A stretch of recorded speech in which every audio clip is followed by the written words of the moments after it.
To understand this video, you're gonna have to understand the mindset of the Canon professional shooter at the time. We were coming from the 5D Mark IV, we were coming from the EOS-R, two cameras that were very unimpressive. They didn't have any updated specs, and the things that they could do, even though the 30 megapixels and the image quality on the picture side was great, none of the video specs were good at all. We had motion JPEG coming from the 5D Mark IV, and we also had a terrible implementation of the first full-frame, somewhat professional camera in the EOS-R. Now, none of that really changed anything. We didn't get a change of megapixels from the 5D Mark IV to the EOS-R, so a lot of people were confused at what an actual upgrade for a professional was, because we also still were limited to one card slot on the EOS-R. And a lot of things really didn't update for the EOS-R. Maybe eye track and autofocus, but none of the newer specs were really solidified and mastered on the EOS-R. So we didn't think that that was a pros-worthy camera. Now, enter in 2020. Canon shooters have really waited 8 years for Canon to take their name back from Sony and Nikon, who really have been killing the game, especially Sony. They've been killing the game over Canon at the time, and Canon shooters won't really want to admit this to you, but they were winning. Sony was winning. Had the A7R series, had the A7S series, had the A7 series, had all the cameras that were mirrorless and full frame that you needed, that can do anything that you needed, and were really categorized for you, so you weren't wasting your money on anything. But in came 2020, the pandemic, a chip shortage, and Canon with a chip on its shoulder, and we all knew that Canon had the technology, the know-how, and the engineering to really kill the game. And I think they really did with this one. Introducing the Canon R5 Mark I. Now, you've seen the specs coming on the screen, you saw the intro, and I'm pretty sure I don't even have to introduce this camera. This camera is so famous. And I can easily say this camera is my favorite camera of all time. But one thing that I have to let you guys know, that I'm gonna be unbiased. I'm gonna tell you the straight up truth about this camera and tell you that this camera is not free of issues. This camera has probably some of the most issues that I've ever seen in any camera ever in history. And that does not put any credibility on my purchase. But let me tell you, first off, we got hardware issues that I've never seen in a Canon camera, and it's just so unbecoming of Canon. We also have buggy software issues that I've never seen from Canon, but they are implementing an entirely new system with a whole bunch of 8K 45 megapixel high frame rate, high input output settings, so I can forgive them on that. But then you also have this, and this is the one I hate the most, the 30-minute limit on a video, and no firmware in 4 years to correct the 30-minute limit in video. That really got on my nerves, and it still does to this day. And the last thing, but probably the most important thing, not so much for me, but the overheating that this camera was plagued with. As a matter of fact, this camera was probably infamous for its overheating issues, based on the way Canon had advertised. Now let's talk about the R5 Mark I as a purchasing decision against the competition. Now we have Nikon and their Z series cameras, and we have Sony with their A7 series cameras, and the A7 has a whole bunch of different variations because of how they marketed it. Now you have to understand these hybrid cameras. Understand that the hybrid camera is mainly photo focus because that's where their roots came from. And then when the demand got higher for video and these larger sensors with their video, then they started to adapt video. But you can kind of see that the video adaptation in these cameras is like patchwork. At one point they had the video zebras, then you had IRE levels added to it, then you had levelers, then you had all these other things that other cameras already had. ND filters and all these other things were just an afterthought for these hybrid cameras because they weren't designed for video. With them being so small, they can't really contain video at larger speeds and larger rates without overheating, and we have all these issues with the R5 because of that 8K 30, but they weren't really designed for that, so they had to put fans in it and make an R5C. Now with that said, Canon doesn't have a lot of options in this price range other than the R5C and the R6, R6 Mark II, but Sony has a lot of options. They got the A7R3, A7R4, the A7CR, then they have all these other options, then they have the A7 series. But if you really want the megapixels and you really want to be on the photography side of things, the R5 really is the thing that people weren't given credit. Now the R5 is an extremely popular camera, but it's an infamous camera because of all the overheating things that they had in the beginning, because they marketed it for video. But it's an amazing photography camera, and Canon wasn't talking about this. Now you have the Z7, you have the Z7 II on the Nikon side, you also have the Z8, but notice here that Nikon really can't process images like Canon. Notice I highlighted here in the yellow that the Canon can shoot 12 frames over 20 frames per second in electronic shutter, and all of these are raw images, but Nikon will give you JPEG at 30 frames per second, so it shoots more pictures, but you don't get that raw option, so you have to dial it back down to 20 frames per second raw like the R5, and you're paying more for the same kind of camera. So therein lies the Canon in most situations is a better option than majority of the Nikons, even at the cheaper cost, because they just don't offer as much on the photo side, as far as they only got 8 to 9 frames per second, 9 to 10 frames per second. And if you buy the big dog, the Z8 in this class, you're looking at $3,400 used and under, but that's $1,000 more than the R5. So if you had some EF lenses just laying around, you have way more advantages than the Sony does. Now Sony does have a lot of third-party support because Canon just reenacted the third-party support on their lenses, but at the end of the day, you really have a winner here in the EOS R5 Mark I, especially with the price going down because the EOS R5 Mark II is out. I've even seen prices go down to like $2,200, and that is a steal for the R5 Mark I. Now I know what you're thinking, Nikon and Sony fanboys. Well, Devin, if you love the R5 Mark I so much, why don't you marry it? And yes, on that topic, why don't we get into the top 5 things that I love about the EOS R5 Mark I? And don't worry, I'm going to get into a laundry list of cons that I think that Canon should have fixed or had ready before this camera came out. Number 5 would be the burst rate, 12 over 20 frames per second, electronic over manual shutters. Now you got all these things you can utilize. I thought Canon was going to cripple it and do something like leave one electronic shutter in there and not think about the mechanical shutter, because we had a whole bunch of issues with mirrorless cameras at the time because of the buffer, the rolling shutter, all these different things that were introducing problems that we didn't really have as much if we were able to shell out enough money on the DSLR side. So Canon left in the mechanical shutter and not just going to the electronic shutter. Number 4 will be the EF to RF adapter and its advantages. I mean, you might think that, oh, just adapting an old lens to a new body, you're just going to get worse. And yes, you get chromatic aberration and things that just happen because you have a high megapixel body on a lower resolution lens, so to speak. But there's a lot of advantages that you actually get, like IAF. You got IBIS on some camera lenses from the EF days. You got manual focus assist, you got corrections, autofocus accuracy with new EF lenses that we didn't have before with DSLRs because of how the DSLRs focused and how far away they was from the lens. And they weren't as sharp, and they had so many different ways to focus, but it wasn't efficient like the R5 is. Now the R5 offers all of this stuff, and it's now a used camera. I cannot stress that enough. And the EF lenses were some of the best lenses on the planet at the time, and is one of the biggest lenses lineup that you could have on the market. The EF lenses shouldn't be forsaken when you're going to a mirrorless camera and you're in the Canon world. Even when I adapted a Canon lens to a Sony body, the area of focus really diminished, and you didn't even have eye tracking and autofocus. So Sony doesn't really convert other big lens brands like Canon, as well as maybe Blackmagic and other companies have adapted to Canon lenses.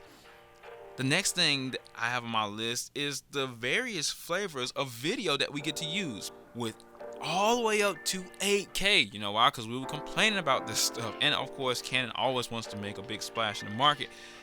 But you had 8K. Not only do you have 8K externally, raw, internal 8K, and then you have so many video flavors of 8K. You have these compressed formats, raw compressed, and then you had different frame rates that you can use in 4K. And not only that, you had 4K in different flavors, which leads me to my number 3 is 4K HQ. And then you have different flavors of that. And then if you attach a Ninja, you get 5K in some cases. Even if you can't get 4K, it's just so many things that you can utilize with this camera that you don't even think about. And I'm still unlocking the features to this day, and that's never happened with any camera. This camera is so future-proof, more so than any other camera that I ever had.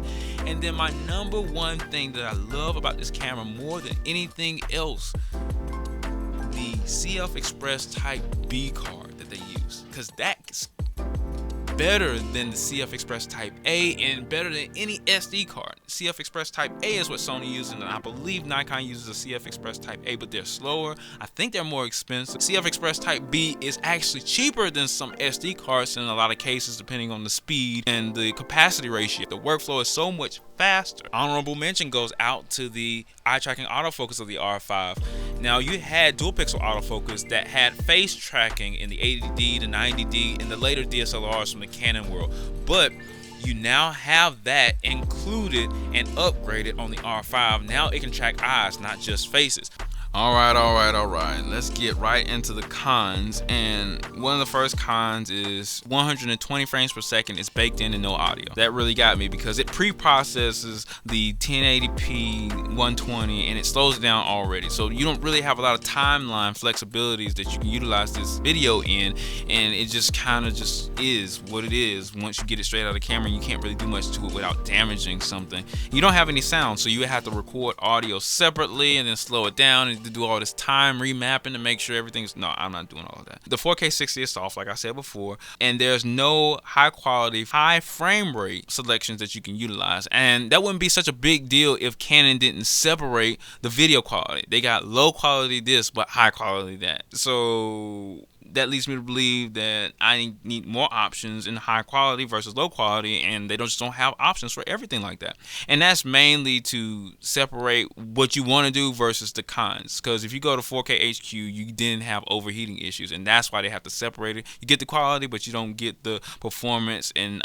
higher temperatures. You got a dense menu. That's the next thing. The menu is so dense, I gotta relearn a camera. But it's still organized. It's just dense, and it's hard to understand. You got to go back and forth to do this, that, and the other, and it's just a mess. The IBIS wobble. If you have wider lenses, you'll see a wobble on the image stabilization for the sensor, and people thought of this as a big con because this is a big video camera, even though it shoots itself in the foot. A lot of people want to use this for especially short-term videos, and IBIS wobble, wider lenses, walking around, vlogging, it just does not work out. So a lot of people didn't like the IBIS wobble, but it still had pretty competitive in-body image stabilization when it first came out. So another con would be the third-party corrections. A lot of lenses that are third parties don't have corrections. Like Sigma lenses don't really have corrections. They might not even show up on the Lightroom list, let alone the Canon in-camera. And one of the reasons why is because Canon limited a lot of third parties from actually utilizing their software in their camera, so corrections weren't a thing. So and then the 30-minute limit, that's one of my biggest cons of this camera.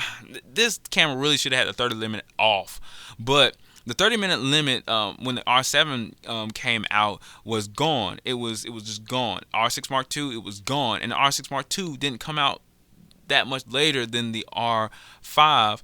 And then a lot of people, or a lot of camera companies, were having cameras that had the 30 limit gone.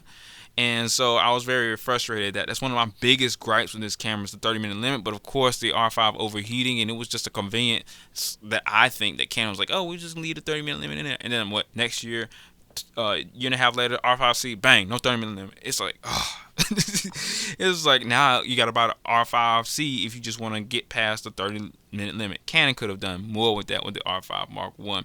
All right, card redundance and corruption of cards. Now, since you have a CF Express Type B and an UHS-2 SD card, like these are two different mediums that have two different capacities and capabilities. And every time you have the CF Express Type B, that's great. But if you record or do pictures redundantly to the SD card, you can't maintain those same speeds and that same buffer, so the buffer looks a lot worse than it actually is if you're using CF Express Type B cards. And a lot of CF Express Type B cards are actually affordable and comparable in size to the SD cards, and they're faster. So you got to understand that it's a big letdown to not have two CF Express Type B card slots on this camera, especially since the price is there. So having that CF Express Type B card is everything. So the next thing is the cool down times when you're doing video and photos. Of course, it overheats. We all know that. This camera was the most infamous camera because people kept putting it in the refrigerator to make funny jokes about it on social media. But The cooldown times was a confusing thing about it because nobody, I don't think any camera in history has had like a cooldown time chart to let you know exactly how much time you could use it versus how much time you couldn't use it, whether you were using photos and video. And now it was rare that if you just use it for photos that it would overheat, but I've heard some things in high situations, high temperature situations specifically, but most of the overheating was done in video. Now with that said, we should not have a camera that would just shut down just because we want to use the higher specs. But a lot of people were experiencing that to a point where it was just nagging because Canon had advertised this as the beast, the Hulk of all video cameras. And it's just not that. It's not stable, but it looks great. It's just not stable as a video camera. We need easier to edit screens on the menu. Like, the menus are so convoluted. You click one thing on and another thing shuts off. You click one thing on and another thing shuts off. This was a big problem for me when I was using the Atomos Ninja externally with this camera, because a lot of settings cut off while a lot of settings cut on. And even though this is one of the well-featured HDMI clean out cameras, so to speak, it's still a little weird what you can get versus what you can't get. And then it had all these raw specs, but only in 8K, or ProRes RAW was only accessible maybe in 8K if you were using the new Atomos Ninja V Plus or whatever, but you couldn't use 4K in any kind of ProRes RAW format because it did not export 4K RAW. Having these options are great, but it leads you into a false sense of security when it gives you some options and not other options, especially when you start to go external with this camera. It's a little quirky. It's not the most quirkiest camera like the R6 Mark II when you started to export things to the HDMI for external recording, but it's a lot. And that leads us to the firmware, because the R5 overheating was one of the biggest issues. And if you're going to purchase this camera, you need to understand what firmware you need to get to the point where you need to get. First thing is that if you have a camera that's brand new or used but never updated, go ahead and update it. But the firmware that fixed the overheating is 1.6. 1.6 came out in July of 2022. Those are the things to think about when it comes to the firmware and getting around that overheating issue.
So I did a noise testing video, essentially exposing the image correctly, but raising the ISO up, going from ISO 100 to 25,600. I can already tell you, I do not want to go past 6400 ISO on this camera, especially with the higher megapixels of 4K and 8K. And then think about it, it takes so much extra money for a really good denoiser. So you want to make sure you try to keep your ISO as low as possible, especially when you're shooting log, where you have to start out at ISO 800 natively. So all these things you need to take into account before shooting with this camera. Look off to the right here. I made a nice little zoomed in chart so you can see the noise more evidently.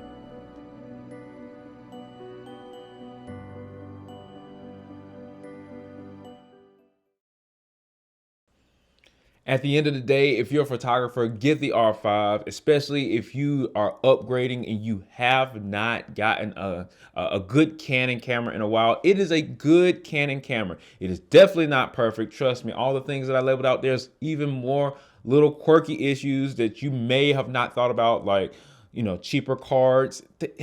The R5 doesn't like cheaper cards. It's a 45 megapixel piece. So a lot of times the cheaper cards that are under 32 gigabytes, it's just not really trying to see. Sometimes you get a little bit of an issue.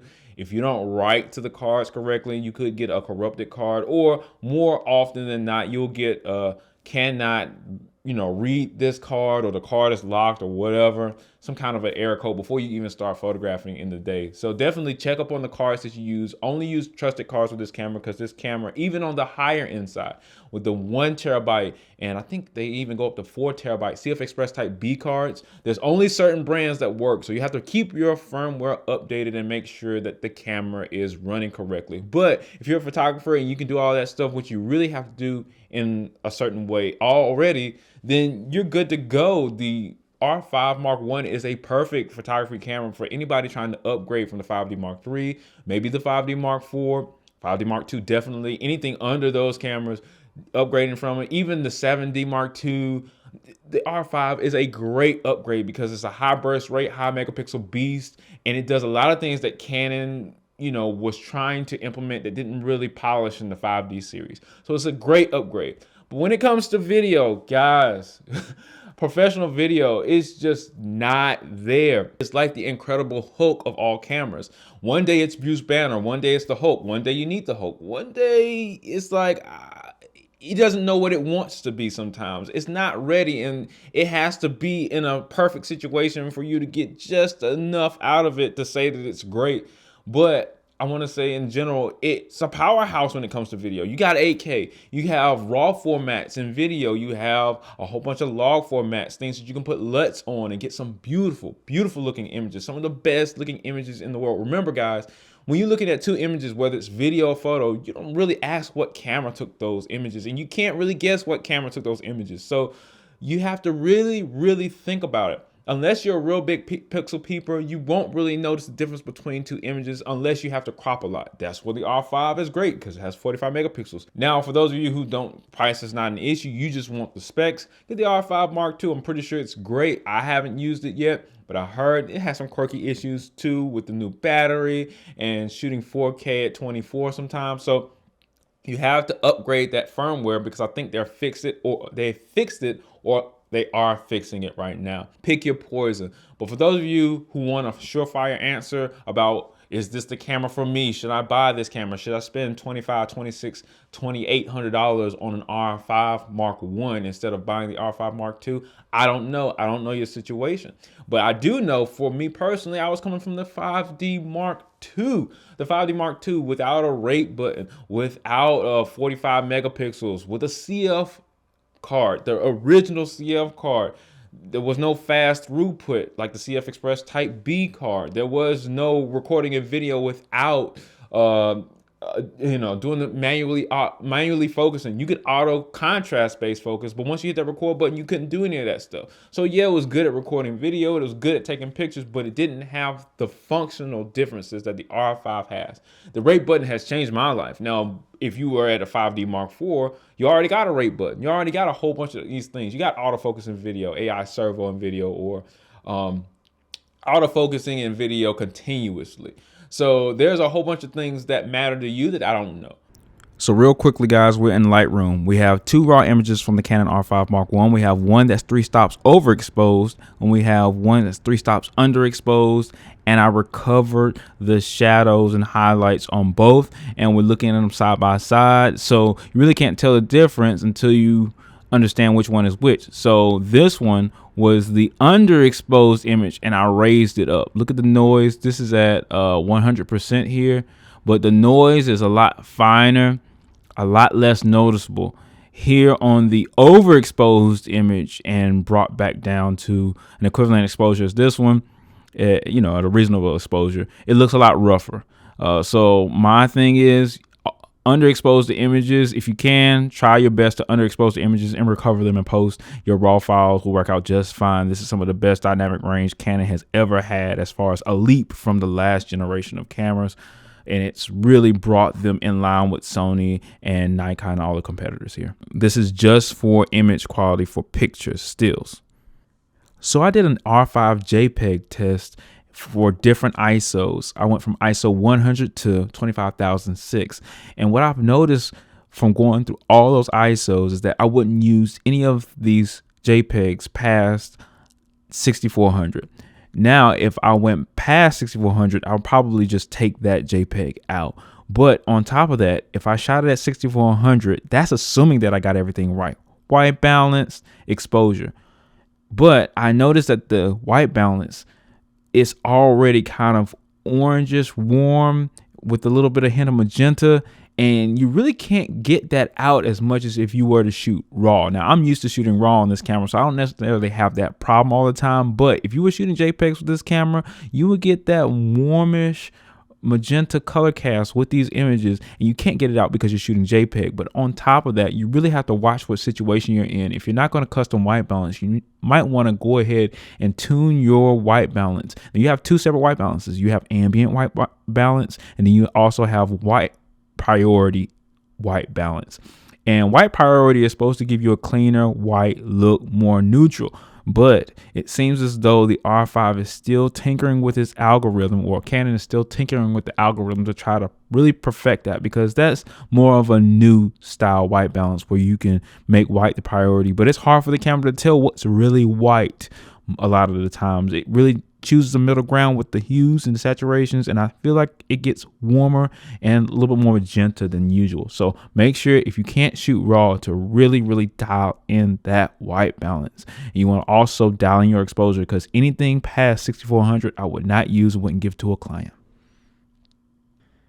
I was going to do an IBIS test, that's in-body image stabilization. That's when the sensor moves to compensate for your movements with your hands. But since I don't have any RF lenses right now, I can't do it justice, and I don't feel right doing an IBIS test. But based off of what I've heard about IBIS, is that when you have it on wider angle lenses, 24 millimeters, 16 millimeters, you can really see a wobble in the edges. It's not totally useless, but for some applications it might be, especially if you're doing fast action. But if you are doing something that's 50 millimeters and, you know, more closer, more telephoto, then you might be able to get away with the IBIS wobble and still use IBIS.